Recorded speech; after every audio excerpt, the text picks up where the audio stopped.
तो नमस्कार प्यारे साथियों। भाई कैसे हैं आप सब। आई होप कि आप सब एकदम बढ़िया होंगे और बेहतरीन तरीके से अपनी तैयारी कर रहे होंगे। तो चलिए भाई, मैं अंकित गंगवार आप सभी लोगों का एक प्यारी सी क्लास में बहुत बहुत स्वागत करता हूं। तो शुरू करते हैं अपनी क्लास को और बढ़िया तरीके से हम लोग क्वेश्चंस को करते हैं। आपको याद होगा पहली क्लास में मैंने आप लोगों को 10 क्वेश्चंस कराए थे, क्योंकि इन्फॉर्मेशन मैंने उसमें थोड़ी ज़्यादा कॉन्वे की थी, तो इसी वजह से 10 ही क्वेश्चंस हम लोग कर पाए थे। अब बाकी के जो क्वेश्चंस हैं वो हम लोग आज करेंगे, ठीक है भाई। चलो तो शुरू करते हैं क्लास को। पहला क्वेश्चन आप लोगों के सामने है, क्वेश्चन नंबर 11। बताएंगे इसका आंसर क्या होगा। क्वेश्चन पढ़िए। कह रहा है the more he earn the more he want to earn. अब ध्यान से देखिएगा, इस क्वेश्चन के अंदर ना आपको टेंस का कॉन्सेप्ट तो मैं बताऊंगा ही बताऊंगा, साथ ही साथ मैं आपको इसमें एक एडजेक्टिव का कॉन्सेप्ट भी बताऊंगा। तो चूंकि हमने पहले एडजेक्टिव चैप्टर प्रैक्टिस किया हुआ है, तो एक बार मैं एडजेक्टिव का कॉन्सेप्ट इसके अंदर बता दूं, फिर हम टेंस का कॉन्सेप्ट देखेंगे। देखो दोस्त, होता क्या है, एडजेक्टिव चैप्टर में मैंने आपको बताया था कंपैरेटिव डिग्री का एडजेक्टिव। अब आपको मैं एक बात बता दूं, कंपैरेटिव डिग्री में जब एडजेक्टिव आप लगाते हैं तो आप कंपैरिजन कर रहे होते हैं। वहाँ वहाँ आप क्या कर रहे होते हैं, कंपैरिजन कर रहे होते हैं। अब मेरी बात समझिएगा, कंपैरिजन से रिलेटेड ही एक कॉन्सेप्ट बनता है आपका पैरेलल कंपैरिजन का। कौन सा कॉन्सेप्ट बनता है मेरे प्यारे साथी, पैरेलल कंपैरिजन। ये बनता है आपका कॉन्सेप्ट पैरेलल कंपैरिजन का। अब पैरेलल कंपैरिजन में पता है क्या होता है, अगर एक चीज घट रही है तो दूसरी भी चीज उसी रफ्तार से क्या होगी, घटेगी। अगर एक चीज बढ़ रही है तो दूसरी भी चीज क्या करेगी, उसी रफ्तार से मेरे प्यारे साथी बढ़ेगी। तो ये पैरेलल कंपैरिजन होता है। पैरेलल कंपैरिजन होता है जिसमें एक चीज जिस रफ्तार से बढ़ती है उसी रफ्तार से दूसरी चीज। तो जैसा कि मैंने कहा कि पैरेलल कंपैरिजन में क्या होता है कि अगर एक चीज़ जिस रफ्तार से बढ़ रही होगी तो उसी रफ्तार से दूसरी चीज़ भी बढ़ेगी। अगर एक चीज़ जिस रफ्तार से घटेगी तो दूसरी भी चीज़ उसी रफ्तार से घटेगी। तो यहाँ पे आप ये मान के चलिए दोनों चीज़ें में पैरेलल इंक्रीज या पैरेलल डिक्रीज देखने को मिलेगा, तो वो पैरेलल कंपैरिजन होता है। अब यहाँ पे आप नोटिस करोगे तो जब भी पैरेलल कंपैरिजन हो तो आप ये बात याद रखिएगा, आपका एडजेक्टिव नंबर 1 और एडजेक्टिव नंबर 2, यानी दो जो एडजेक्टिव आप यूज करेंगे वो दोनों के दोनों एडजेक्टिव आपको द प्लस कंपैरेटिव डिग्री के साथ यूज करने होंगे। किसके साथ यूज करने होंगे, द प्लस कंपैरेटिव डिग्री में आपको यूज करने होंगे। आप इस बात को अपने दिमाग में बिठा लीजिए भाई, ठीक है। तो मैं यहाँ पे एक बार रिकॉल करा देता हूँ कि मैंने आपको क्या चीज़ें बताई हैं। मैंने आपको कहा कि जब आप एडजेक्टिव को कंपैरेटिव डिग्री में यूज़ करते हैं तो वो कंपैरिजन कराने के लिए यूज़ होता है। अब यहीं से आपका एक कॉन्सेप्ट निकल के आता है पैरेलल कंपैरिजन का। पैरेलल कंपैरिजन का मतलब होता है कि अगर एक चीज़ बढ़ेगी तो दूसरी चीज़ भी उसी तरीके से बढ़ेगी, अगर एक चीज़ घटेगी तो दूसरी चीज़ भी उसी तरीके से घटेगी। अब ऐसे केस में दिखाने के लिए आप दो एडजेक्टिव जो आप यूज़ करेंगे वो मेरे प्यारे साथी दोनों के दोनों द प्लस कंपैरेटिव डिग्री के साथ आप यूज करेंगे। यही बस आपका एडजेक्टिव का कॉन्सेप्ट है। अब यहां पे हम बात कर लेते हैं, मैं आपको दिखाता हूं। देखो यहां पे कह रहा है द मोर ही अर्नड, यानी जितना वह कमाता है। और आगे देखो द प्लस मोर क्या है, कंपैरेटिव डिग्री है, तो आगे आप देखो द मोर यहां पर भी कंपैरेटिव दे रखा है। तो वो ये कह रहा है कि जितना वह कमाना चाहता था उतना ही वह कमाया उसने। मतलब जितना वह चाहता था उतना ही कमाया, यानी जितना उसे चाहिए था उतना ही कमाया। तो ये पैरेलल आपका क्या हो गया, कंपैरिजन हो गया यहाँ पे इन चीज़ों के बीच में। तो यहाँ पे देखो द प्लस कंपैरेटिव डिग्री, यहाँ पे भी द प्लस कंपैरेटिव डिग्री। तो ये चीज़ तो ठीक है, लेकिन जो वर्ब वाला सिस्टम है वो गलत हो गया। यानी इसमें एडजेक्टिव के जो कॉन्सेप्ट होता है एडजेक्टिव का, वहाँ से कोई एरर नहीं है, लेकिन टेंस के कॉन्सेप्ट से एरर है। क्या एरर है वो देखते हैं। आप देखो यहाँ पे आपसे कह रहा है द मोर ही अर्नड, इतनी बात एक है, और यहां से फिर एक बात और नई शुरू हो रही है, the more he wanted to earn. तो मेरे प्यारे साथी इसमें दो क्लाउजेज आपको दे रखी हैं, और मैंने कहा था जब दो क्लाउजेज आपको दे रखी हो तो टेंस का रिलेशन कॉन्सेप्ट उसके अंदर लग रहा होता है। एक बार आप उसको चेक कर लिया करो। जब जैसे ही आप इसमें टेंस का रिलेशन कॉन्सेप्ट चेक करोगे तो आपको पता चलेगा उसने उतना ही कमाया जितना वह कमाना चाहता है या चाहता था। तो दोनों ही आपको दोनों ही क्लाउजेस के अंदर रिलेशन मेंटेन कराना पड़ेगा। और आप यहां पे नोटिस कीजिए, यहां सेकंड फॉर्म ऑफ वर्ब है यानी कि पास्ट। तो मेरे प्यारे साथी यहाँ पर भी आपको सेकंड फॉर्म ऑफ वर्ब लगानी पड़ेगी। यहाँ फर्स्ट फॉर्म लगा रखी है जो कि गलत है, आपको यहाँ पर भी क्या लगानी होगी, सेकंड फॉर्म ऑफ वर्ब। तो बस अब यहाँ पे गलती ठीक कर देंगे, ये जो वांट दे रखा है ये गलत हो जाएगा, इसकी जगह पे क्या हो जाएगा, वांटेड हो जाएगा, वांटेड हो जाएगा। ठीक है भाई, किस पार्ट में गड़बड़ है, सी वाले पार्ट में। अच्छा, ये क्वेश्चन एमटीएस में पूछा गया था, तो आपको क्या लगता है इतनी ज़्यादा हमें इसमें समय देने की ज़रूरत थी? बिल्कुल भी नहीं। अगर आपको एक बेसिक सा कॉन्सेप्ट पता होता तो आप एरर तो बहुत आसानी से मार्क कर सकते थे। आपको याद होगा मैंने आपको बता रखा है कि भैया सिंगुलर सब्जेक्ट के साथ हमेशा कैसी वर्ब आएगी, सिंगुलर वर्ब आएगी, और प्लूरल सब्जेक्ट के साथ कैसी वर्ब आएगी, हमेशा प्लूरल वर्ब आएगी। ये बात मैंने आपको बता रखी है, जी बिल्कुल बता रखी है। तो जरा आप मुझे देखकर बताओ ये ही कैसा सब्जेक्ट है? तो आप कहेंगे जी भैया सिंगुलर सब्जेक्ट है। अगर ये सिंगुलर सब्जेक्ट है तो प्यारे साथी इसके साथ जो वर्ब आनी चाहिए वो भी तो सिंगुलर आनी चाहिए, लेकिन इसके साथ आपको कैसी वर्ब लगा के दी, प्लूरल वाली, क्योंकि मैंने आपको बता रखा है जो बेस फॉर्म ऑफ वर्ब होती है वो प्लूरल वर्ब होती है। तो यहाँ पे ये प्लूरल वर्ब लगा रखी थी, तो सिर्फ अगर एरर मार्क करने की बात होती तो बच्चा विद इन सेकेंड कर सकता था, लेकिन मैंने कहा कि मुझे आपको एक्सप्लेनेशन देनी होती है, हर चीज का परफेक्ट रिप्लाई देना होता है, तो इसीलिए समय लगता है प्यारे साथी। ठीक है, आ जाइए नेक्स्ट क्वेश्चन पे चलते हैं। ये रहा क्वेश्चन नंबर 12, ध्यान से पढ़िएगा, बढ़िया तरीके से इसका आंसर करिए। क्वेश्चन पढ़ेंगे, कह रहा है Suchitra will have to wait another month before she received any reply to her letter। तो क्वेश्चन ये कह रहा है कि जो आपकी सुचित्रा है उसको एक और महीने का इंतजार करना पड़ेगा अपने रिप्लाई को रिसीव करने से पहले, अपने पत्र का, यानी मतलब जो किसी भी रिप्लाई को, मतलब जो उसका लेटर उसने भेजा था उसके रिप्लाई के लिए उसे क्या करना पड़ेगा, एक और महीने का वेट करना पड़ेगा। तो मेरे प्यारे साथी क्या आप इस क्वेश्चन को टेंस के रिलेशन कॉन्सेप्ट से नहीं उड़ा सकते? बिल्कुल उड़ जाएगा। देखो कैसे होगा, आप देखो बिफोर कंजंक्शन दे रखा है, इसका मतलब ये अपनी यहां से यहां तक एक क्लाउज दे रखी है, और यहां पे बिफोर कंजंक्शन के साथ वाली ये आपको दूसरी क्लाउज दे रखी है। मैंने टेंस के रिलेशन कॉन्सेप्ट में आपको क्या बात बताई थी? मैंने बस इतना कहा था कि भैया पास्ट का जो रिलेशन होता है वो पास्ट के साथ होता है, प्रेजेंट का जो रिलेशन होता है वो प्रेजेंट के साथ होता है, और जो फ्यूचर होता है आपका, इसके रिलेशन की अगर हम बात करें तो ये फ्यूचर के साथ भी रिलेशन दिखाता है और ये आपका प्रेजेंट के साथ भी रिलेशन दिखाता है। बस ये होता है आपका छोटा सा रिलेशन कॉन्सेप्ट, और इसकी मदद से आप बहुत सारे क्वेश्चंस को लगा पाएंगे। तो मैंने कहा कि भाई पास्ट का पास्ट के साथ रिलेशन होता है, प्रेजेंट का प्रेजेंट के साथ होता है, और फ्यूचर का फ्यूचर के साथ भी होता है और प्रेजेंट के साथ भी होता है। क्या मैंने कभी भी ऐसा कहा कि फ्यूचर का रिलेशन पास्ट के साथ होता है? बताओ जरा, क्या कभी भी मैंने ऐसा कहा कि फ्यूचर का रिलेशन पास्ट के साथ होता है? नहीं ना। तो बस मेरे प्यारे साथी अगर आपको इतनी बात पता है तो आप आसानी से क्वेश्चन को कर सकते हैं। आप नोटिस करो पहली वाली क्लाउज में आपको बिल मॉडल वर्ब दे रखी है। मैंने आपको बताया था बिल सेल मॉडल वर्ब कभी भी यूज की जाती हैं तो वो ऐसी एक्शंस को दिखाने के लिए आती हैं जो फ्यूचर में होंगी, मतलब फ्यूचर टेंस को दिखाती हैं। तो मेरे प्यारे साथी यहाँ पहली वाली क्लाउज में फ्यूचर टेंस है। अब फ्यूचर का जो एक तरीके से रिलेशन होता है वो अगली क्लाउज में या तो फ्यूचर के साथ हो सकता है या आपका प्रेजेंट के साथ हो सकता है। तो भैया यहाँ पर तो पास्ट लगा रखा है, तो बस यही गलती है, ये जो पास्ट लगा रखा है ये नहीं आएगा, इसकी जगह पे ध्यान से देखेंगे मेरे प्यारे साथी, इसकी जगह पे रिसीव्ड नहीं आएगा, इसकी जगह पे हमें क्या लगाना पड़ेगा, प्रेजेंट लगाना पड़ेगा। तो रिसीव, और चूंकि एस भी लगाना पड़ेगा, सिंगुलर सब्जेक्ट है तो सिंगुलर वर्ब आएगी। आगे बढ़ते हैं भाई, क्वेश्चन नंबर आपका 13। इस क्वेश्चन का आंसर कीजिए, ये भी बढ़िया क्वेश्चन है। क्वेश्चन पढ़ेंगे, कह रहा है the move is believing every word the leader says.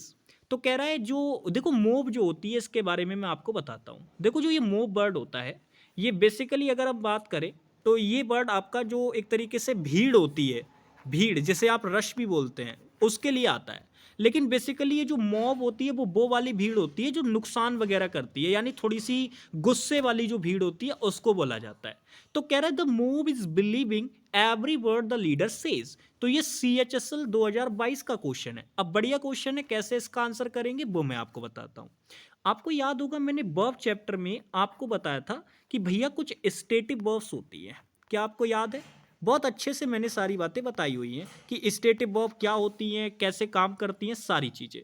तो मैंने वहाँ आपको बताया था कि जो स्टेटिव वर्ब्स होती हैं वो आपकी स्टेट को रिप्रेजेंट करने के लिए आती हैं। स्टेट का मतलब राज्य वगैरह नहीं, स्टेट का मतलब होता है अवस्थाएं। जैसे आपका अगर मैं बात करूं, जैसे गुस्सा होना हो गया, अगर ऐसी मैं बात करूं प्यार करना हो गया, नफरत हो गई यानी आपका एंग्री हो गया, हेट हो गया, लव हो गया, सी हो गया, हेयर हो गया, बहुत सारी आपको मैंने बता रखी हैं। ऐसे ही बिलीव करना हो गया।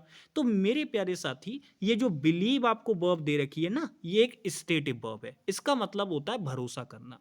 अब मैंने आपको यहीं पे स्टेटिव वर्ब से जुड़ा एक पॉइंट और बताया था कि स्टेटिव वर्ब को आप नॉर्मली आप कॉन्टिन्यूअस टेंस में यूज नहीं कर सकते। स्टेटिव वर्ब के बारे में मैंने क्या बताया था कि नॉर्मली आप स्टेटिव वर्ब को जो है कॉन्टिन्यूअस टेंस में यूज नहीं कर सकते। ये बात मैंने आपको बताई थी। चलिए देखो यहाँ पे लिख लेना ये बात कि नॉर्मली स्टेटिव वर्ब को कॉन्टिन्यूअस टेंस में हम यूज नहीं कर सकते। हाँ, अगर स्टेटिव वर्ब अपने डिफरेंट मीनिंग में यूज होती है तो हम वहां कॉन्टिन्यूअस टेंस लगा सकते हैं।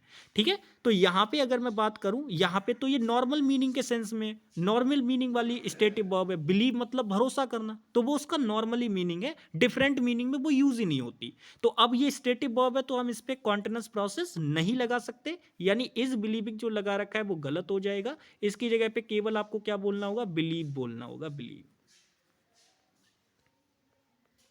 बिलीव्स।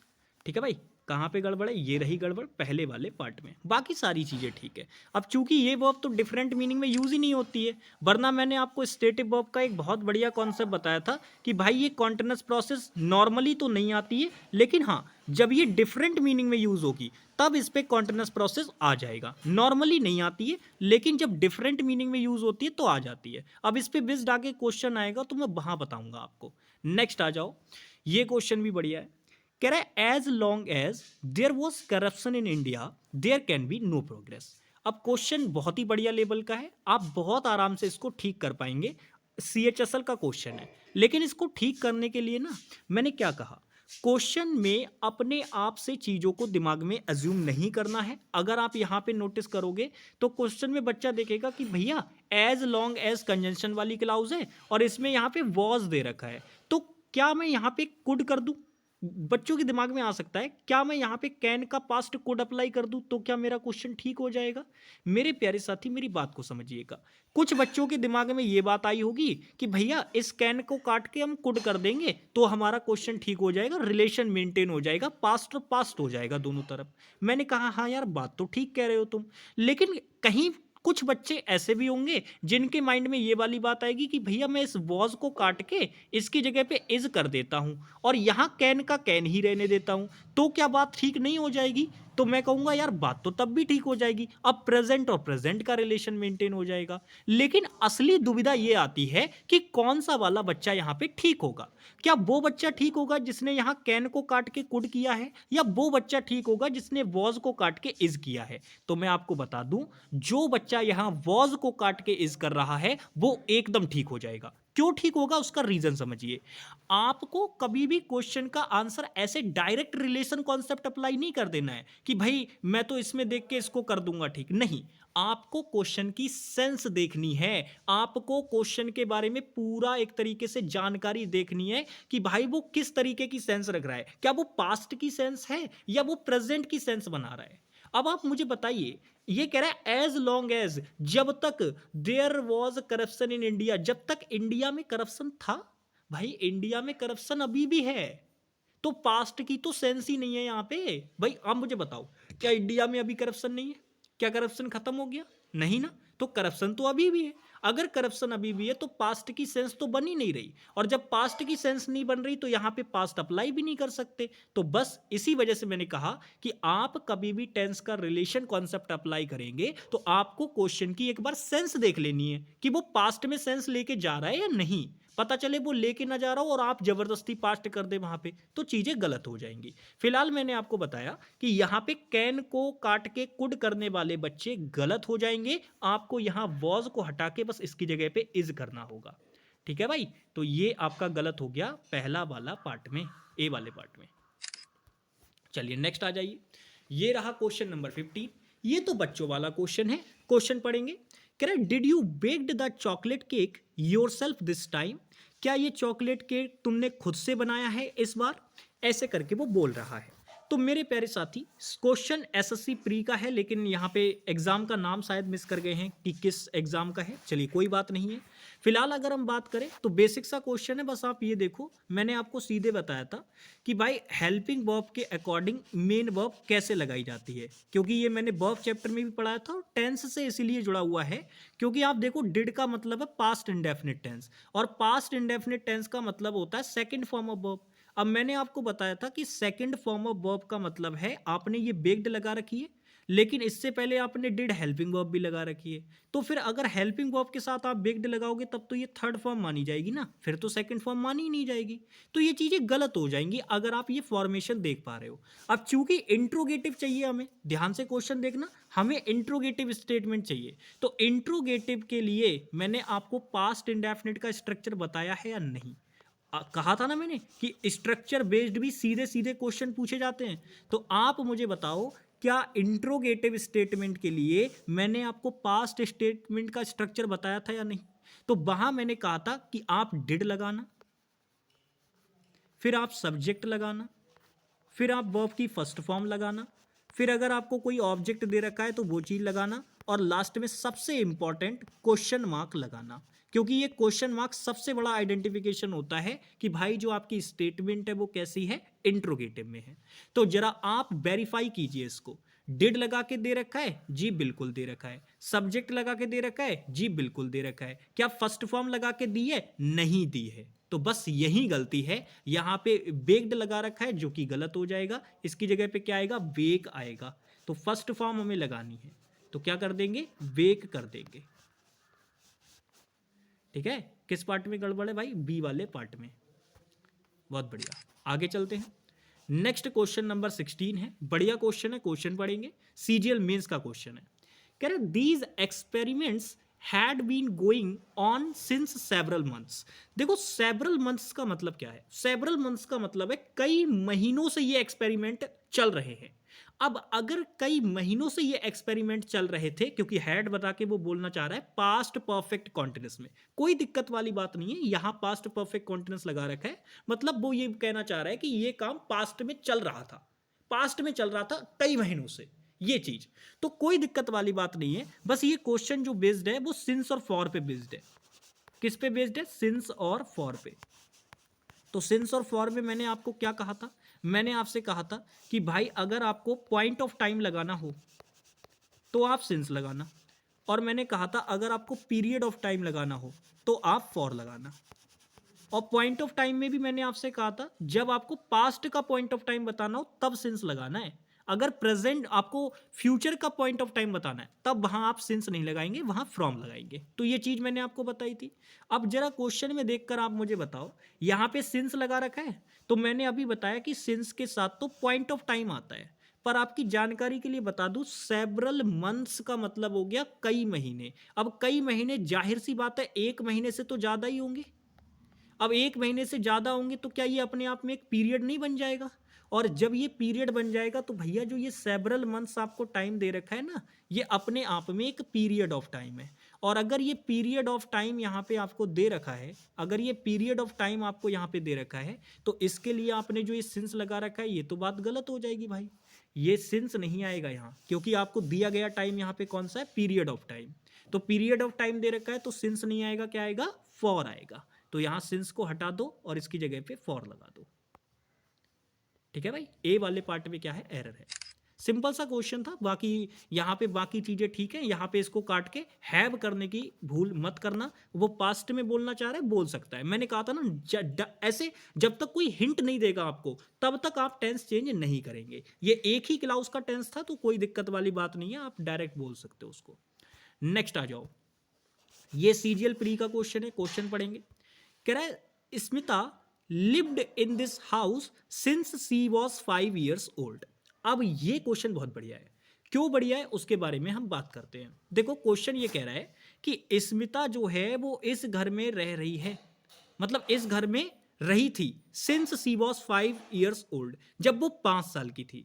अब क्वेश्चन में नो एरर नहीं दिया है, मतलब एरर तो है, लेकिन क्या एरर है? तो आप देखो यहां पे ये बोल रहा है since she was 5 years old. तो यहां पे ना सिंस के साथ में क्या किया, यहां पे सिंस को एक कंजंक्शन की तरह यूज किया गया है, वो भी कौन सा कंजंक्शन? Time conjunction. तो मैंने कहा था जब सिंस को टाइम कंजंक्शन के रूप में यूज किया जाएगा तो इसमें क्या करेगा एग्जामिनर, इस वाली क्लाउज में आपको वर्ब की सेकंड फॉर्म लगा के देगा, यानी एक स्टेटमेंट के रूप में टाइम देगा। तो देखो एक स्टेटमेंट के रूप में आपको टाइम दे रखा है। हालांकि आपको यह बात याद रखनी है कि सिंस के साथ जब एग्जामिनर जो टाइम आपको देगा वो स्टेटमेंट के थ्रू देगा, लेकिन उसकी खासियत यही होगी कि वो अपने आप में एक पॉइंट ऑफ टाइम की तरह काम करेगा। कैसे काम करेगा? एक पॉइंट ऑफ टाइम की तरह। तो भले ही स्टेटमेंट है लेकिन काम कैसे कर रहा है? पॉइंट ऑफ टाइम की तरह। तो अगर ये पॉइंट ऑफ टाइम की तरह काम कर रहा है तो हमने एक टाइम बता दिया ना स्पेशली। अब टाइम बता दिया तो आप बताओ क्या मैं इसके साथ नॉर्मल पास्ट इंडेफिनिट बोल सकता हूं? बोल सकता था, लेकिन मैंने क्या कहा, जब क्वेश्चन में नो एरर नहीं दिया है तो मतलब हमें इसको चेंज करना पड़ेगा। तो यहां पे लिव्ड नहीं आएगा, इसकी जगह पे हमें बोलना होगा। अगर हम पास्ट में बोलना चाह रहे हैं तब हम बोल सकते हैं हैड बीन लिविंग। अगर हम प्रेजेंट में बोलना चाह रहे हैं तो हम बोल सकते हैं हैज बीन लिविंग। दोनों ही आ सकते हैं, बट क्वेश्चन में जब इंप्रूवमेंट में पूछा जाएगा तो एग्जामिनर के ऊपर डिपेंड करेगा कि वो कौन सा आंसर बनवाएगा। फिलहाल मैं यहां पे प्रेजेंट में मान के चल रहा हूं तो मैं इसको क्या कर देता हूं, हैज बीन लिविंग कर देता हूं, हैज बीन लिविंग। ठीक है भाई, ये चीज।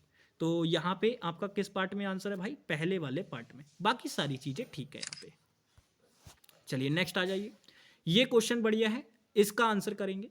कह रहा है nowadays common people take interest in the manner in which they were govern. अब यहां पे आप देखिए नाउ डेज, सबसे पहले ये नाउ डेज वर्ड के बारे में आप मान के चलिए। जो नाउ डेज वर्ड होता है ये प्रेजेंट का टाइम होता है, आजकल।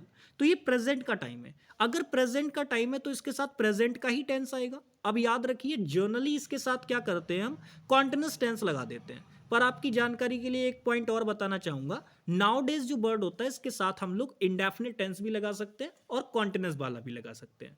फिलहाल यहाँ पे आपको देखोगे तो आपको यहाँ पे क्या दे रखा है, प्रेजेंट का इंडेफिनिट टेंस लगा के दे रखा है। तो कई सारे बच्चे यहाँ पे टेक को काट के आर टेकिंग करने की सोच रहे होंगे, मत करना, जरूरी नहीं है। क्योंकि आप पहले क्वेश्चन में और गलती देख लो तो आप नोटिस करोगे तो आपको आगे जाके देखने को मिलेगा कि भाई यहाँ पे वर गवर्न कर दिया।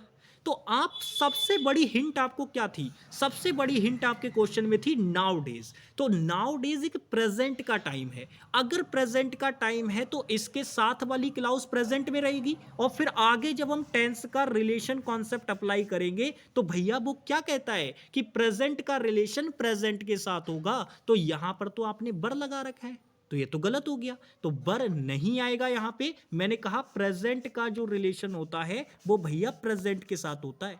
अब नाउ डेज प्रेजेंट का टाइम है तो यहां तो प्रेजेंट लगा रखा है, ठीक है, लेकिन यहां नहीं लगाया। तो इस बर को काट के इसकी जगह पे हम क्या कर देंगे, आर कर देंगे, क्वेश्चन ठीक हो जाएगा। अच्छा, एक पॉइंट जो बच्चों के माइंड में यहां और आ सकता है वो ये आ सकता है कि भैया जी आपने आर किया तब भी प्रेजेंट बन गया। अब मैं यहां पे एक बात और पूछना चाह रहा हूं, क्या मैं इस वर को काट के मैंने आर कर दिया और एक ऑप्शन में मैंने हैव कर दिया, तो आप जरा मुझे बताओ, क्योंकि प्रेजेंट तो दोनों से ही बन जाएगा, आर से भी बन जाएगा और हैव से भी बन जाएगा। देखो भाई बताओ, मैंने कहा कि प्रेजेंट जो बनेगा वो दोनों से बन जाएगा, आर से भी बन जाएगा और हैव से भी बन जाएगा। तो जरा मुझे बताओ मैं कौन से बनाऊं, क्या मैं आर लगा के बनाऊं या हैव लगा के? तो जैसे ही मैंने ये बात रखी अब बच्चा तुरंत बढ़ जाएगा। कुछ बच्चे कहेंगे कि ना भैया जी आर ही ठीक है, कुछ बच्चे कहेंगे गुरुजी हैव लगा दो, हैव ठीक हो जाएगा। आप लेकिन आपकी जानकारी के लिए बताऊं भैया, अगर आप ये हैव वाले ऑप्शन पे जा रहे हो तो आप गलत कर दोगे। क्यों गलत कर दोगे, समझो। दे हैव गवर्न का मतलब है वो लोग शासन करें, लेकिन यहां पे कॉमन पीपल पर शासन करने की बात हो रही है, सामान्यतः लोगों पर। तो आप मुझे बताइए, लोगों पर शासन करने की बात हो रही है, लोगों के शासन करने की बात नहीं हो रही है। यहां पे सामान्य लोग शासन करते हैं, शासन करते हैं वो लोग जो सत्ता में होते हैं, जो लोग इलेक्शन जीत के मंत्री वगैरह बने होते हैं वो लोग शासन करते हैं। तो सामान्य व्यक्ति शासन नहीं करता, उसको उस पर शासित किया जाता है, मतलब उसको शासित किया जाता है, उस पर शासन होता है। समझ रहे हो? यानी उसको उसके रिलेटेड फैसले लिए जाते हैं। सरकार आपके हितों में फैसले लेती है नहीं लेती है, या आपको फैसले लेने के अधिकार मिलते हैं, नहीं ना, वो चीज़ है। तो यहाँ पे आर एकदम ठीक होगा क्योंकि पैसिव सेंस बनानी है यहाँ पे, और पैसिव सेंस बनाने के लिए आप जानते हो कि आपको बी प्लस थर्ड फॉर्म की जरूरत होती है, बी प्लस थर्ड फॉर्म की आपको जरूरत होती है। ठीक है भाई, चलो बहुत बढ़िया। नेक्स्ट आ जाओ, ये क्वेश्चन नंबर 19 है, बढ़िया क्वेश्चन है, आंसर करेंगे। कह रहे last evening my friends tell me the funny joke that I have ever heard. तो कह रहा है लास्ट इवनिंग मेरे दोस्त ने मुझे एक जोक सुनाता है, इतना फनी जोक सुनाता है जितना मैंने आज तक नहीं सुना भाई। तो आप यहाँ पे ना, मैंने क्या कहा था, मैंने कहा था जब भी टेंस का क्वेश्चन आए तो आप कभी भी केवल टेंस समझ के अगर इसको पढ़ने के लिए जाओगे तो आप फंस जाओगे। आप टेंस को टाइम एंड टेंस समझ के पढ़ो, तब ज़्यादा मजा आएगा। तो टाइम की रेफरेंस लेना मत भूलना। अब जैसे ही आपने यहाँ पे लास्ट इवनिंग देखा, मैंने आपको तुरंत बताया कि भैया लास्ट के साथ क्या होता है, लास्ट के साथ आप कोई भी टाइम यूज करोगे तो ये अपने आप में पास्ट का टाइम बनता है। किसका टाइम बनता है? पास्ट का। तो जरा मुझे बताओ, जब ये टाइम पास्ट का है, लास्ट इवनिंग जब ये टाइम पास्ट का है, तो इस पास्ट में जो बात होगी वो भी तो अपने आप में पास्ट में रहेगी। भाई जब टाइम पास्ट का है तो जाहिर सी बात है जो भी एक्शन होगा वो भी तो पास्ट का ही होगा, लेकिन यहां तो प्रेजेंट लगा रखा है। तो बस यही बेसिक सी गलती है, यहां टेल्स नहीं आएगा, टोल्ड आएगा। क्या आएगा भाई? टोल्ड आएगा यहां पे, टोल्ड। ठीक है, ठीक से लिख देता हूं इसको।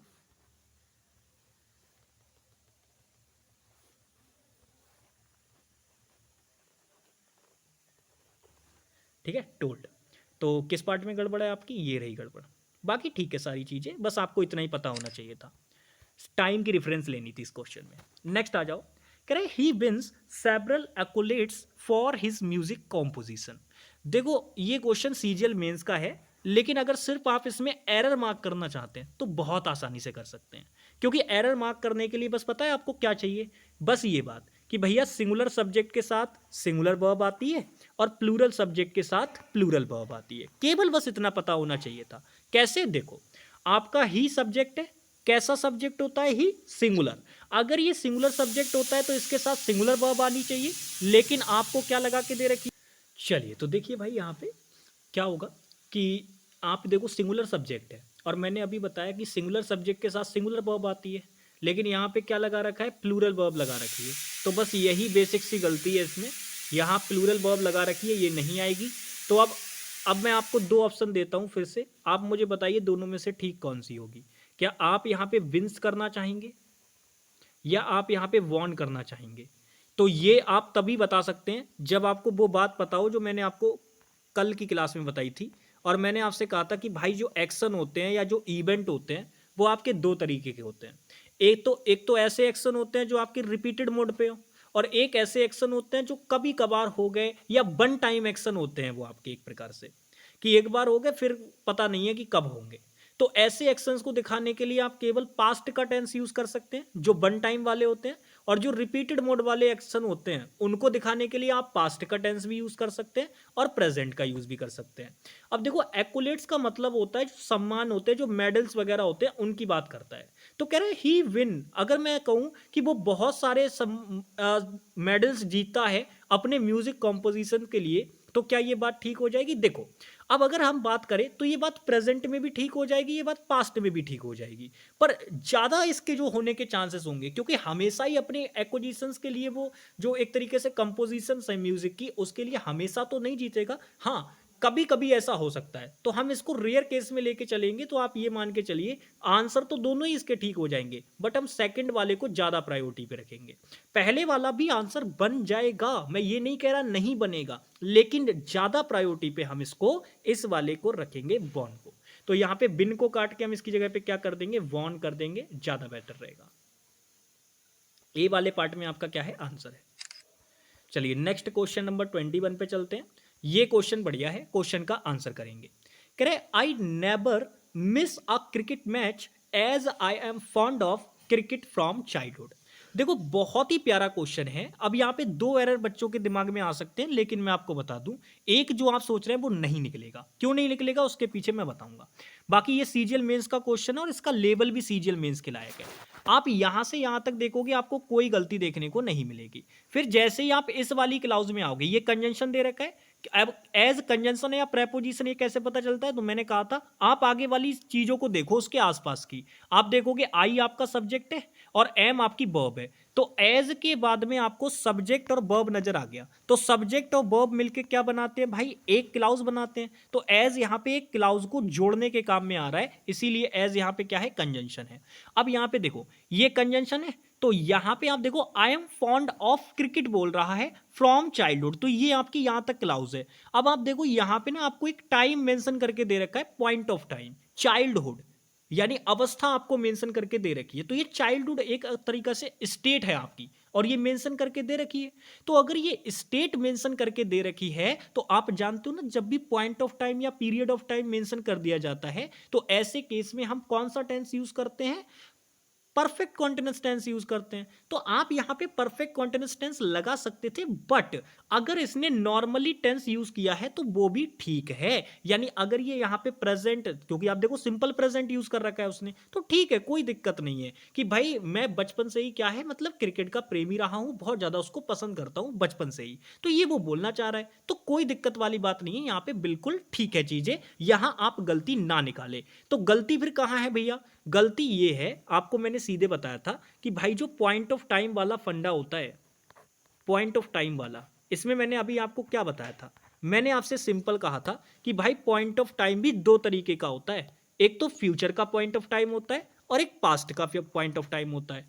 तो मैंने आपसे कहा था कि जब भी आपको फ्यूचर का पॉइंट ऑफ टाइम दिखाने की बात हो, तब आप उस केस में फ्रॉम का यूज करेंगे, और मैंने कहा था जब पास्ट का पॉइंट ऑफ टाइम दिखाना हो तब आप सिंस का यूज करेंगे। इधर उधर दोनों को नहीं कर सकते। अब आप नोटिस करके देख के बताओ, क्या एग्जामिनर ने ऐसा नहीं किया है? आप देखो टाइम आपको जो पॉइंट ऑफ दे रखा है वो पास्ट वाला दे रखा है, तो भैया अगर पास्ट वाला दे रखा है तब तो आपको सिंस लगाने की जरूरत थी, पर एग्जामिनर ने क्या लगा के दिया? फ्रॉम लगा के दिया। तो बस यही बेसिक सी गलती है, यहां पे ये जो फ्रॉम लगा के दे रखा है ये नहीं आएगा, इसकी जगह पे आपको क्या लगाना होगा? सिंस लगाना होगा। ठीक है भाई, सिंस लगाना पड़ेगा। तो ये रहा आपका एरर सी वाले पार्ट में। आगे चले जी, आ जाओ।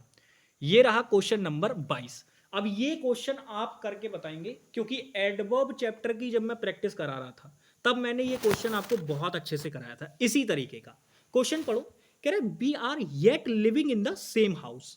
तो आपको याद होगा मैंने आपको दो एडवर्ब बताई थी, एक तो मैंने आपको बताई थी येट और एक मैंने आपको बताई थी स्टिल। मैंने आपको दोनों एडवर्ब के बारे में बढ़िया तरीके से दो जानकारियां दी थी। मैंने कहा था एक तो आप इनको कॉन्सेप्चुअली कर सकते हो, तो मैंने आपको बताया था कॉन्सेप्ट क्या बताया था इनका, मैंने कहा था येट जो होता है और स्टिल जो होता है मीनिंग लगभग लगभग सेम ही करते हैं, अभी तक का ही मीनिंग करते हैं ये, लेकिन इनको यूज करने का काम अलग हो जाता है। येट का यूज आप तब करते हैं जब कोई एक्शन जो होती है वो अनफिनिश्ड सेंस में आती है, मतलब अनफिनिश्ड एक्शन है, तब आप येट का यूज करेंगे। और अगर कोई एक्शन कॉन्टिन्यूस है, मतलब कॉन्टिन्यूटी में अगर कोई एक्शन है, तो वहां आप क्या यूज करेंगे मेरे प्यारे साथी? स्टिल का यूज करेंगे। यानी सिंपली मैं बस आपसे इतना कहना चाह रहा हूं, अगर आप इनका टेंस निकालने पे जाओगे तो आप ये मान के चलो अनफिनिश्ड एक्शन से मेरा मतलब ये था कि येट का यूज आप तब करेंगे जब आपको परफेक्ट टेंस दे रखा हो। समझ रहे हैं? कौन सा टेंस दे रखा हो? परफेक्ट टेंस दे रखा हो। और मैंने कहा कि स्टिल का यूज क्वांटिटी दिखाने के लिए किया जाता है, तो इसके मेरा मतलब यह था कि आप स्टिल का यूज तब करेंगे जब आपको कॉन्टिन्यूअस टेंस दे रखा हो। कौन सा टेंस दे रखा हो? Continuous tense. ठीक है, ये बात आपको दिमाग में रखनी है। तो अब ये तो मैंने टेंस के अकॉर्डिंग बता दी आपको चीजें। फिर मैंने आपको बताया था कि इनकी प्लेस से भी क्वेश्चन बनते हैं, मतलब इनकी जगह से भी क्वेश्चन बनते हैं। फिर मैंने आपको ये बताया था कि ये जो आपका येट होता है, येट, ये हमेशा क्या होता है? मेन वर्ब के बाद इसको प्लेस किया जाता है। येट को जो हमेशा प्लेस किया जाएगा वो मेन वर्ब के बाद प्लेस किया जाएगा, ये इसकी राइट प्लेस होती है। क्यों? क्योंकि दोनों के दोनों एडवर्ब ऑफ टाइम होते हैं मेरे प्यारे साथी। तो इनको दोनों को ना वैसे तो कायदे में मेन वर्ब के बाद ही प्लेस करना चाहिए, बट येट को स्पेशली माना जाता है। लेकिन ये जो स्टिल होता है इसको हम लोग क्या करते हैं? इसको मेन वर्ब के पहले रखते हैं। तो भाई ये दोनों से जुड़ा हुआ कॉन्सेप्ट है, तो इसको दिमाग में अपने फिट कर लेना। बाकी मोस्ट ऑफ केसेस में जो एडवर्ब ऑफ टाइम होता है वो मेन वर्ब के बाद में ही आता है, लास्ट में बिल्कुल जाके। तो ये पॉइंट है। लेकिन येट और स्टिल के बारे में कंबाइन करके एक पॉइंट बनता है, तो वो मैंने आपको दोनों बता दिए, मैंने कॉन्सेप्ट भी बता दिया और मैंने इसकी प्लेसिंग भी बता दी कि कहाँ पे इनको रखना होता है। तो येट को बेसिकली मेन वर्ब के बाद रखना होता है और जो स्टिल होता है उसको पास में रखना होता है। बाकी सिंपल जब टेंस से क्वेश्चन बनेगा तो आप देखते ही पहचान लोगे कि परफेक्ट टेंस में आपको येट लगाना होता है और आपको कॉन्टिन्यूअस टेंस के अंदर स्टिल लगाना होता है। तो आप जरा क्वेश्चन देख के बताओ, क्या अब आप नहीं बता सकते? भाई आप देखो, आर यानी बी की फॉर्म, आईएनजी मतलब कॉन्टिन्यूअस वाली फॉर्म, तो यहाँ पे कौन सा टेंस है? तो आप कहेंगे भैया यहाँ तो कॉन्टिन्यूअस टेंस दे रखा है। तो अगर यहाँ कॉन्टिन्यूअस टेंस दे रखा है तो क्या आप येट लगा सकते हो? नहीं लगा सकते। तो येट की जगह पे क्या आएगा? यहाँ पे स्टिल आएगा। तो बस केवल आप ये मान के चलिए कि यहाँ पे एडवर्ब का एरर था, लेकिन टेंस की जानकारी अगर नहीं होती तो क्वेश्चन गलत हो जाता। समझ में आ गई बात? आ जाओ नेक्स्ट आगे चलते हैं। ये रहा क्वेश्चन नंबर 23। ये भी बढ़िया क्वेश्चन है। क्वेश्चन पढ़ेंगे, कह रहा है I am hearing a strange noise now. अब मैंने फिर से कहा कि जब तक आप टेंस के क्वेश्चन को करेंगे तो भैया हर बार आपको टेंस के साथ में टाइम की रेफरेंस लेनी पड़ेगी। अब आप देखो ना, यहाँ पे नाउ आपको दे रखा है। क्या आप नहीं जानते कि जो ये नाउ है वो एक प्रेजेंट का टाइम है ना? तो ये प्रेजेंट का टाइम है। अगर ये प्रेजेंट का टाइम है तो मुझे इसके साथ टेंस भी प्रेजेंट का लगाना पड़ेगा। देखो एम हियरिंग लगा रखा है, प्रेजेंट का कॉन्टिन्यूअस टेंस है, ठीक है। लेकिन क्या अब ये क्वेश्चन नो एरर हो गया? नहीं, गलती इसके अंदर अभी भी है। फिर से वही बात, क्या मैंने आपको वर्ब के अंदर नहीं बताया हुआ है कि भैया आपकी स्टेटिव वर्ब भी होती है? पीछे बताया था ना, वही देखो उसी पे कॉन्सेप्ट पे बेस्ड है बिल्कुल क्वेश्चन। तो मैंने आपको बताया था स्टेटिव वर्ब क्या होती है, अपने दो मीनिंग में यूज होती है। एक तो वो अपने नॉर्मल यानी जर्नल मीनिंग में यूज होती है और एक अपने वो डिफरेंट मीनिंग में यूज होती है। फिर मैंने आपसे एक बात और कही थी कि जब ये अपने नॉर्मल मीनिंग में यूज हो तो याद रखना आप इनके साथ किसी भी कीमत पे कॉन्टिन्यूअस प्रोसेस अप्लाई नहीं कर सकते। लेकिन जब ये डिफरेंट मीनिंग में यूज होंगी तो उस केस में आप इनके साथ कॉन्टिन्यूअस प्रोसेस अप्लाई कर सकते हैं। तो अब ये तो स्टेटिव वर्ब है ना, तो आप ये देखो क्या ये डिफरेंट मीनिंग में यूज होती है? भैया हियर स्टेटिव वर्ब है, तो हियर का मतलब होता है सुनाई देना, और हेयर का एक मीनिंग होता है सुनवाई करने के सेंस में। कोर्ट जो होता है, कोर्ट वो केस की क्या करता है? सुनवाई करता है। तो मैंने आपसे कहा था, मैंने आपको स्पेशली कुछ वर्ब पढ़ाई भी थी जो कि अपने डिफरेंट सेंस में भी यूज होती है और हेयर उनमें से एक है। तो क्या यहाँ पे कॉन्टिन्यूअस प्रोसेस आ सकता है? तो मैंने क्या कहा, जब सुनवाई करने का सेंस होगा यानी स्पेशली कोर्ट के सेंस में जब बात हो रही होगी तब हम हियरिंग वर्ब का यूज कर पाएंगे, यानी हेयर का हियरिंग कर पाएंगे, कॉन्टिन्यूअस टेंस में उसको यूज कर लेंगे। लेकिन यहां पे नॉर्मली सेंस चाहिए, मुझे सुनने का सेंस चाहिए नॉर्मल वाला। तो यहां पे सुनना मतलब नॉर्मल मीनिंग चाहिए स्टेटिव वर्ब का, तो कॉन्टिन्यूअस प्रोसेस अप्लाई नहीं कर सकते, यानी जो यहां पे ये चीज दे रखी है वो गलत हो जाएगी। तो अब मैं क्या करूं, मैं आपको दो ऑप्शन दे रहा हूं, क्या मैं यहां पे हियर्ड कर दूं? मैं दूसरा ऑप्शन दे रहा हूं, क्या मैं आपको यहां पे हियर कर दूं? मैं तीसरा ऑप्शन दे रहा हूं, क्या मैं यहां पे हियर्स कर दूं? बताओ क्या करेंगे, जल्दी से बताओ क्या करेंगे यहां पे। तो आप तुरंत कहेंगे देखो भैया, आई भले ही आपका सिंगुलर सब्जेक्ट है, आई का मतलब होता है मैं, और ये सिंगुलर सब्जेक्ट है, लेकिन फिर भी इसके साथ बेस फॉर्म ऑफ वर्ब आती है, तो हियर्स तो हम नहीं लगा सकते। दूसरी चीज, मैं हियर्ड इसलिए नहीं कर सकता क्योंकि ये सेकंड फॉर्म ऑफ वर्ब है तो इसका पास्ट से चला जाएगा मामला, लेकिन मेरा टाइम तो प्रेजेंट का है। अगर टाइम प्रेजेंट का है तो जाहिर सी बात है जो एक्शन अभी हुआ होगा वो भी तो प्रेजेंट में रहा होगा। इस स्टेटमेंट के अंदर अगर टाइम प्रेजेंट का है तो जाहिर सी बात है जो एक्शन है वो भी प्रेजेंट में होगा, तो पास्ट इसलिए मैं अप्लाई नहीं कर सकता। तो मेरा आंसर क्या हो जाएगा? सेकंड वाला ऑप्शन। ठीक है भाई, तो किस वाले पार्ट में गड़बड़ है? ये जो एम हियरिंग वाला पार्ट है, यानी इसका अगर मैं बात करूं तो जो ये डी वाला जो पार्ट है ना, इसमें गलती है भाई। ठीक है, आ जाओ नेक्स्ट। ये रहा क्वेश्चन नंबर 24। ने बताओ इसका आंसर, बताओ क्या होगा। क्वेश्चन पढ़ो। कह रहा है श्याम, क्वेश्चन पढ़ना ध्यान से, कह रहा है Shyam studied in Moscow since 10 years when his father was posted there from 1976 to 1985। अब क्वेश्चन को ना थोड़ा सा ध्यान से समझने की कोशिश करो। क्वेश्चन में आपको एक बढ़िया तरीके से बात दी गई, दो क्लाउजेज आपको दी गई, एक तो ये व्हेन वाली और एक आपको यहां से लेकर यहां तक की क्लाउज दी गई। तो ये दो क्लाउजेज में आपका सेंटेंस बटा हुआ है। व्हेन आपका टाइम कंजंक्शन है, टाइम कंजंक्शन के साथ ये वाली क्लाउज दे रखी है, ठीक है भाई। और सिंस यहाँ पे कंजंक्शन का काम नहीं कर रहा है, ये प्रेपोजिशन का काम कर रहा है। अब आप कहोगे भैया आपको कैसे पता चला प्रेपोजिशन का काम कर रहा है? तो मैंने कहा था ना कि आपको ये देखना है कि उसके आसपास की कैसी चीजें हैं। अब आप देखो, सिंस के आगे आप देखोगे तो आपको 10 ईयर्स के अलावा और एक नई क्लॉज शुरू होती दिखाई दे रही है, यानी सिंस के साथ में बस केवल इतनी ही चीजें हैं। तो 10 ईयर्स, ईयर्स क्या है अपने आप में, नाउन है। और सिंस के बाद में नाउन अगर दे रखा है तो नाउन तो या तो सब्जेक्ट बनेगा या ऑब्जेक्ट बनेगा, तो जाहिर सी बात है ना ये इसका ऑब्जेक्ट बनेगा। तो सिंस प्रेपोजिशन का ये ऑब्जेक्ट है मेरे प्यारे साथी।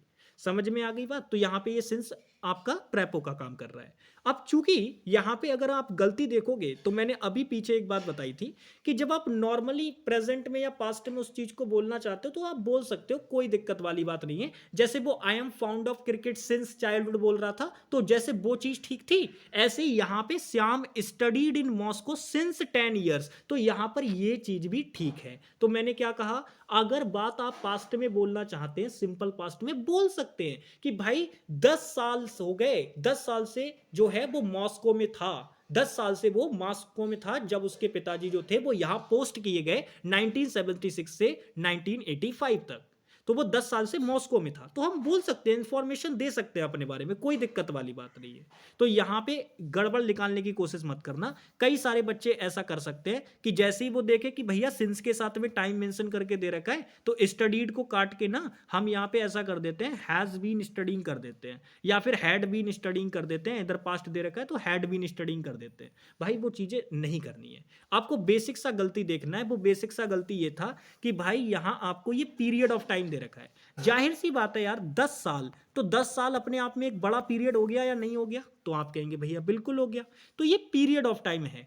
अगर ये पीरियड ऑफ टाइम है तो इससे पहले जरा मुझे बताओ क्या आना चाहिए? तो आप कहेंगे भैया पॉइंट ऑफ टाइम के लिए सिंस आता है और पीरियड ऑफ टाइम के लिए फॉर आता है। तो यहां सिंस नहीं आएगा मेरे प्यारे साथी, आपको फॉर लगाना था। ठीक है, बस ये गलती थी इसके अंदर। लेकिन बच्चा कहां फंसेगा? बच्चा उधर वाले क्वेश्चन में उलझ जाएगा, उस वाली बात में। तो उसमें बिल्कुल नहीं उलझना आप लोग। ठीक है, नेक्स्ट आ जाओ। ये क्वेश्चन भी बढ़िया है, क्वेश्चन पढ़ेंगे। कह रहा है my father did never have an opportunity to go to a university. अब देखो कई बच्चे यहाँ पे दो गलतियां करेंगे, क्योंकि ये सीपीओ मेंस में क्वेश्चन पूछा गया है तो क्वेश्चन बढ़िया लेवल का है। दो गलतियां आप करने की कोशिश करोगे। एक जो पहली गलती है वो ये है, आपको ये लगेगा कि ये यूनिवर्सिटी जो है ना, यहाँ पे यू दे रखा है, तो यू तो वॉवेल होता है, तो ये ए नहीं आएगा आर्टिकल, यहाँ पे एन लगा दो। भाई हो गई गलती तुमसे। क्यों? क्योंकि आपने इसको डायरेक्ट देख के चेक किया। आपको याद रखना है, कभी भी किसी वर्ड से पहले आपको आर्टिकल ए या फिर एन लगाना हो तो आप देख कर चेक मत करना कि उसके पहले जो पहले वाला लेटर है वो क्या दे रखा है। आप उसको बोलना और उसकी साउंड चेक करना, बोलना और उसकी साउंड चेक करना। साउंड अगर आपकी वॉवेल आ गई तब आर्टिकल ए आएगा, और अगर साउंड आपकी कॉन्सोनेंट आ गई तो उसके साथ आर्टिकल एन आएगा। बस सिंपल सा ये पॉइंट आपको ध्यान रखना है। अब जब आप इसको बोल के देखोगे, देखो यूनिवर्सिटी यानी या की साउंड आ रही है और ये अपने आप में व्यंजन होता है, तो मेरे प्यारे साथी इसके साथ ए आर्टिकल बिल्कुल ठीक है, यानी इसमें कोई गड़बड़ नहीं है। तो पहली जगह की गड़बड़ खत्म। अब दूसरी जगह मैं आपको बताता हूं। देखो यहां पे ना नेवर आपको निगेटिव एडवर्ब लगा के दे रखी है। अब निगेटिव एडवर्ब जो नेवर होती है इसकी खास बात होती है, ये जो नेवर निगेटिव एडवर्ब होती है इसकी खास बात होती है, ये हमेशा जो आपकी आएगी नेवर निगेटिव एडवर्ब, इसकी खास बात होती है कि हमेशा ये मेन वर्ब से पहले आती है। देखो मेन वर्ब से पहले लगा भी रखी है, यहाँ पे मेन वर्ब से पहले लगा रखी है। लेकिन मैं आपको ना इसकी एक गलती बता रहा हूँ। गलती यहाँ पे ये है, यहाँ पे ये जो डिड हेल्पिंग वर्ब लगा रखी है भाई, इसकी जरूरत नहीं है, ये जबरदस्ती में लगाई है यहाँ पे, इसकी कोई आवश्यकता नहीं है। क्योंकि नेवर एक निगेटिव एडवर्ब ऐसी होती है कि अपने आप में ही अगर जरूरत पड़ती तो वो खुद ही हेल्पिंग वर्ब का काम कर लेती। फिलहाल जरूरत ही नहीं है, नेवर निगेटिव मीनिंग करने के लिए काफी है, आपको कोई अदर हेल्पिंग वर्ब लगाने की जरूरत नहीं है। यानी आप इसके साथ जो मेन वर्ब यूज करेंगे वो आप सेकंड फॉर्म में यूज कर सकते हैं। अगर आपको प्रेजेंट में बोलना है तो आप फर्स्ट फॉर्म या SEIS वाली फॉर्म भी यूज कर सकते हैं, कोई दिक्कत वाली बात नहीं है। और ये ऐसा नहीं है कि इससे पहले कोई हेल्पिंग वर्ब वाला स्ट्रक्चर आप नहीं लगा सकते, अगर उसकी नीड पड़ेगी तो वो भी आप लगा सकते हैं। और फिर हेल्पिंग वर्ब आपको अगर फर्स्ट फॉर्म में चाहिए तो वो लगा लीजिएगा, और अगर थर्ड फॉर्म में चाहिए तो वो भी लगा लीजिएगा, यानी कोई दिक्कत वाली बात नहीं है। एक तो ये केस बनेगा कि इसके साथ हेल्पिंग वर्ब आपको लगानी पड़े, और एक ये केस बनेगा कि इसके साथ आपको कोई हेल्पिंग वर्ब ना लगानी पड़े। तो ठीक है, हेल्पिंग वर्ब कब लगानी पड़ेगी, जब आप परफेक्ट वगैरह टेंस की बात कर रहे होंगे तब। तो फिलहाल यहां तो नॉर्मल है, तो नॉर्मल है तो ये जो डिड लगा रखा है भाई इसकी कोई जरूरत नहीं है, आप नॉर्मली बोलो my father never had an opportunity. अगर पास्ट में बोल रहे हो तो नेवर बोलोगे, अगर प्रेजेंट में बोल रहे हो तो भाई आप देखो, अगर पास्ट में बोल रहे हो तो हैव काट के हैड बोलना, यहां पे हैड बोलना, और अगर प्रेजेंट में बोल रहे हो तो हैज बोलना। ठीक है, दो ही चीजें बोल सकते हो, पास्ट में बोल रहे होगे तो हैड बोलोगे, और अगर प्रेजेंट में बोल रहे होगे तो हैज बोलोगे, क्योंकि फादर सिंगुलर है तो उसके साथ सिंगुलर वर्ब आएगी। तो फिलहाल यहाँ पे अगर हम बात करें, गड़बड़ बस इतनी सी है, इसको हटाओ इसको हटाओ। अब इसकी जगह पे नेबर के अकॉर्डिंग, माई फादर के अकॉर्डिंग या तो आप हैज लगा दो या फिर आप यहाँ पे हैड लगा दो। ठीक है, ये चीज तो गड़बड़ किस पार्ट में भाई, डी वाले पार्ट में। ठीक है, डी वाले पार्ट में तो नेबर निगेटिव एडवर्ब होती है, ये बात अपने दिमाग में रखना। नेक्स्ट आ जाओ, ये क्वेश्चन, अब ये क्वेश्चन मैंने दोबारा से यहाँ पे आ गया है, क्योंकि ये क्वेश्चन अगर मैं बात करूँ तो वैसे एक दिन में हम 20 क्वेश्चंस करते हैं, लेकिन यहाँ पे कल हमने 10 ही क्वेश्चन किए थे, तो इसी वजह से मैंने ये रिवीजन के लिए रखा हुआ था। कोई बात नहीं, फिलहाल मैंने आपको ऑलरेडी कराया हुआ है, यहाँ पे टोल्ड आएगा, क्योंकि लास्ट के साथ जितने भी टाइम होते हैं ना वो पास्ट को दिखाते हैं, तो उसके साथ आने वाली एक्शन भी पास्ट में आएगी, तो ये क्वेश्चन मैं ऑलरेडी करा चुका हूँ। नेक्स्ट आएंगे, ये क्वेश्चन बढ़िया है, बताइए इसका आंसर क्या होगा। क्वेश्चन है कह रहे all the students is done better this year. अब ये साल, इस साल, अगर वो पास्ट में बोलना चाहता तो वो दैट ईयर बोलता, लेकिन दिस बोला मतलब प्रेजेंट की बात कर रहा है। दिस ईयर ऐसा नहीं, दिस वर्ड पास्ट के लिए नहीं आ सकता है, कोई दिक्कत वाली बात नहीं है, बट जनरली हम क्या देखते हैं, जो दैट होता है वो दूर की चीज को दिखाता है, यानी बीती हुई चीज को दिखाता है, और दिस जो होता है वो अभी की चीज को दिखाता है, यानी पास की चीज को दिखाता है जो हमारे पास होती है। तो दिस बोल रहे हैं ना, यानी प्रेजेंट के सेंस में बात चल रही है, और यहां पे आप क्वेश्चन देखोगे तो यहां से भी आप आइडिया ले लोगे कि ये प्रेजेंट के सेंस की बात कर रहा है। लेकिन अगर एरर मार्क करने की ही बात है सिर्फ, तो वो तो आप बहुत आसानी से कर सकते हो। कैसे भाई, स्टूडेंट्स प्लूरल सब्जेक्ट है, प्लूरल सब्जेक्ट है तो वर्ब प्लूरल आनी चाहिए, लेकिन महाशय ने इज लगा के दे रखी है, यानी सिंगुलर वर्ब, तो बात गलत हो गई। अब कई बच्चों के दिमाग में ये आएगा कि भैया मैं इसको यहाँ पे आर कर देता हूँ, कई बच्चों के दिमाग में ये आएगा कि भैया मैं यहाँ पे इसको हैव कर देता हूँ, और कई बच्चों के दिमाग में ये आएगा कि भैया मैं यहाँ पे डन को काट के डिड कर दूं तो क्या ठीक हो जाएगा, और कई बच्चों के दिमाग में ये आएगा कि भैया इसको काट के मैं हैड डन कर दूं तो। अब मैं आपको हर ऑप्शन का, हर चीज का लॉजिक देना चाहूंगा कि आप क्यों कर सकते हैं, क्या नहीं कर सकते। यहां पे देखो, आर आप इसलिए नहीं कर सकते क्योंकि मेरे प्यारे साथी, अगर मैंने आर के साथ थर्ड फॉर्म लगाई तो ये बी प्लस थर्ड फॉर्म का कॉन्सेप्ट बन जाएगा, और बी प्लस थर्ड फॉर्म का मतलब होता है कि अपने आप में 99% केस में पैसिव वॉइस। क्या मुझे यहां पैसिव वॉइस की जरूरत है? अच्छा करने वाले कौन, ये स्टूडेंट्स, तो स्टूडेंट्स अपने काम को कर रहे हैं, यानी कि यहां पे मुझे पैसिव सेंस नहीं चाहिए, तो इसी वजह से ना तो इज लगा सकते हैं ना आर लगा सकते हैं, कुछ भी नहीं आएगा। अच्छा, अब दिमाग में आएगा क्या भैया मैं हैव लगा सकता हूं? देखो, चूंकि यहां पे प्रेजेंट की सेंस आ रही है तो हम हैव लगा सकते हैं और प्रेजेंट परफेक्ट में बोल सकते हैं कि भाई इस साल जो है छात्रों ने अच्छा किया है, तो ये सबसे वैलिड आंसर होगा आपका इस क्वेश्चन का, सबसे बेहतरीन आंसर। अच्छा, बाकी क्या मैं ऐसे बोल सकता हूं all the students did better this year, क्या मैं ऐसे बोल सकता हूं? देखो, अगर क्वेश्चन में कहीं पर भी पास्ट की रेफरेंस थोड़ी सी भी अगर है, या क्वेश्चन का एग्जामिनर आंसर पास्ट के सेंस में बनवाना चाह रहा होगा, तो उस केस में आप डिड लगा सकते हैं, लेकिन मैंने कहा कि एकदम से डिड पे नहीं जाएंगे, क्योंकि यहां पे पास्ट की सेंस नहीं है, कहीं पर भी कोई भी पास्ट की सेंस नहीं मिल रही है, अनफिनिश्ड एक्शन का सेंस आ रहा है यहां पे, तो इसी वजह से हम प्रेजेंट परफेक्ट को प्रायोरिटी पे रखेंगे। अगर फिनिश्ड एक्शन का सेंस आ रहा होता, फिनिश्ड एक्शन का सेंस आ रहा होता, तब हम सेकंड फॉर्म ऑफ वर्ब को प्रायोरिटी पे रखते। अच्छा, हैड वाले को क्यों नहीं लगा सकते, हैड डन वाले को? तो वो मैंने आपको बता रखा है कि भाई हैड डन का मतलब होता है पास्ट परफेक्ट, और पास्ट परफेक्ट का मतलब होता है पास्ट ऑफ पास्ट, यानी कोई ऐसा काम जो पास्ट के भी पास्ट में हुआ है। तो आपको ये बात याद रखनी है, ये वाला तो हम इसीलिए यूज नहीं कर सकते क्योंकि इससे पहले हमें पास्ट की एक और घटना के बारे में वर्णन करना पड़ेगा, क्योंकि जब पास्ट की दो घटनाएं होती हैं तभी तो हम कहते हैं कि भाई ये काम पास्ट में हुआ और ये काम इससे भी पहले हुआ, तो जो काम पास्ट में नॉर्मली हुआ है उसको पास्ट बोल देंगे, और जो उससे भी पहले हुआ है वो पास्ट ऑफ पास्ट हो जाएगा, यानी कि पास्ट परफेक्ट में उसको लिखना पड़ेगा। तो पास्ट परफेक्ट का डायरेक्टली यूज नहीं करते, ये अपने दिमाग में आप फिट कर लीजिए पॉइंट। ठीक है भाई, नेक्स्ट आ जाओ। ये क्वेश्चन भी बढ़िया है। अब ये क्वेश्चन भी कल कराया था मैंने, क्योंकि रिवीजन के लिए रख रखे हैं ये एक दो क्वेश्चन मैंने। ये क्वेश्चन भी कल कराया था मैंने, तो वहां भी देखो वही बात, प्रीस्ट आपका क्या है, सिंगुलर सब्जेक्ट। अगर ये सिंगुलर सब्जेक्ट है तो इसके हिसाब से सिंगुलर वर्ब आनी चाहिए, लेकिन बेस फॉर्म ऑफ वर्ब लगा रखी है तो ये प्लूरल में काउंट होगी। अगर प्लूरल गिनी जाएगी ये वर्ब तो भैया क्वेश्चन तो गलत हो गया, रिक्वेस्ट नहीं आएगा। यानी आपको जानते हैं गड़बड़ मैंने कल भी बताई थी, बी पार्ट में थी। अब ठीक करने के लिए इसको दो तरीके हैं, आप इसको रिक्वेस्ट भी कर, मतलब रिक्वेस्ट एस लगा सकते हो तब भी ठीक हो जाएगा, रिक्वेस्टेड भी कर सकते हो तब भी ठीक हो जाएगा। अब क्वेश्चन में मैंने कहा एग्जामिनर सर्कमटेंसेस आपको सेट करके देगा, वो हो सकता है कि इसको आप पास्ट में आंसर बनवाना चाहें तो कुछ ना कुछ ऐसा पॉइंट ऐड करेगा या ऐसा टाइम ऐड करके देगा इसके अंदर जिससे ये क्वेश्चन पास्ट में बन जाएगा। और अगर नहीं बनवाना होगा तो वो प्रेजेंट की कंडीशन को सेटिस्फाई करा के देगा, यानी उसी वाले ऑप्शन को बनवाएगा आंसर जो प्रेजेंट का होगा। तो वो आप नॉर्मली ये मान के चलो क्वेश्चन में कुछ ना कुछ सर्कमटेंसेस आपको बना के दिए जाएंगे। ठीक है, चलिए तो अब हम अंतिम क्वेश्चन पे चलते हैं जो कि हमारा आज का लास्ट क्वेश्चन है, और बहुत ही प्यारा क्वेश्चन ये रहने वाला है। बड़ा क्वेश्चन है, CHSL का क्वेश्चन है, लेकिन आसानी से आप कर सकते हो। क्वेश्चन को पढ़ो, कह रहे more than 40% of the birds population lives in regions where water has becoming increasingly scarce. अब क्वेश्चन में आप ध्यान से चेक करिएगा, कह रहा है मोर देन 40%, यहां पे 40% बोल रहा है, मोर than 40% of the bird population. तो 40% को ना यहां पे एक यूनिट के रूप में यूज किया गया है। अब यूनिट आप जानते हो सिंगुलर के सेंस में ही बनती है और प्लूरल के सेंस में ही बनती है, यहां ये सिंगुलर सेंस में आ रही है। ठीक है, 40%, तो ये सिंगुलर सेंस में चली रही आ रही है, इसी वजह से यहां पे लिव्स वर्ब बिल्कुल ठीक है, कोई गड़बड़ नहीं है।